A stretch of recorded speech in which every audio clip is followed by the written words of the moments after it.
human resource management business models as we go through. We're going to talk in this chapter a lot about strategic planning. But before we get too carried away with it, there's an awful lot of people out there babbling about HR, strategic planning, and everything else.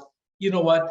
Every single major function of business is involved in a strategic plan, and they all need to come down from the mission statement and the focus of the entire organization, its value statements, down into the strategic planning as you go through. HR is another major function within the world, and too often, because of the fact that HR is neglected an awful lot, a lot of people, they have to overemphasize strategic planning, strategic planning. Let me give you the cautionary tale.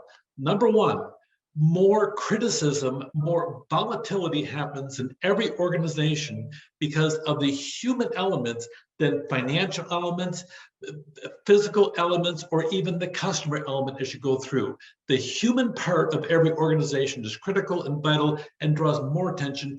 It needs to be a specific arm of the organization as you go through, and on a strategic function, also notated with a chief human resource officer reporting to the chief executive officer.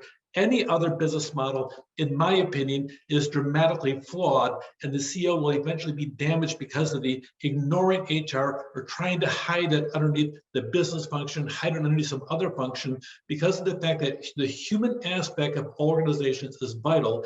To cover it up with another organization and hide it within it is the height of foolishness. That being said, let's go in and talk about the strategic element of it as you go through. You have to integrally involve the HRM function into everything, into the business model to create value for the customers. Here's an example for accounting. Accounting, they deal with fixed costs, variable costs, the margin of really cost of goods sold versus the profitability, the gross margin as you go through. Human resources, by the time it's all done, strategic human resource management, SHRM. Now, by the way, that's a little bit misleading because there's another organization out there called Society of Human Resource Managers that kind of stole the SHRM and think they own it. It really doesn't. They're out there trying to sell their training programs, but really SHRM is about strategic human resource management.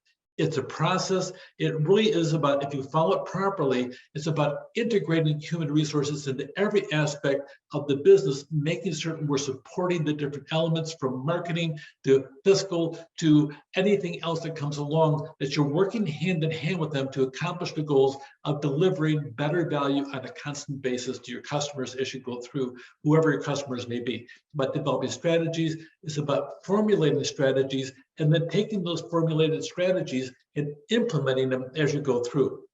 That really, a lot of times, is the role of HR. You can be part of the dialogue of the strategy formulation, but HR is a staff function, not a line function. In other words, it's an advisory function in the organization. It does not have all the supervisors reporting to it. No, the supervisor report to someplace else. HR's role is to take what they're talking about to successfully implement the strategy, and then they turn around, they grab that strategy, and they move it forward as they go through. They're part of the dialogue, yes, but primarily HR ends up a part of the implementation of that dialogue and plays a more critical role in that as you go through. Here's a strategy formulation. You'll see the mission and the goals over here on the left-hand side, and here is HR grabs that formulation as you go through, and they are the primary implementer of the human components as you go through.